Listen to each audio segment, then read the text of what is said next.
IFM News. IFM News. IFM News.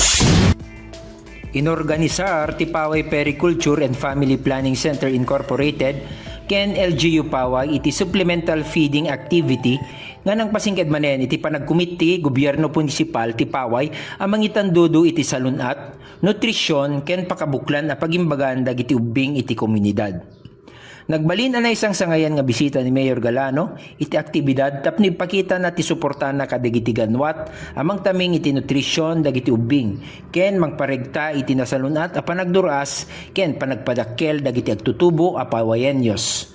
Iti programa ti panagpakaan ket nagiserbi kadakwada ati nasustansya taraon kadagiti nakipaset nga ubing bayat nga impaganet-get na iti kinapateg ti umno a nutrisyon bayat dagiti formatibo a tawen dagiti ubing.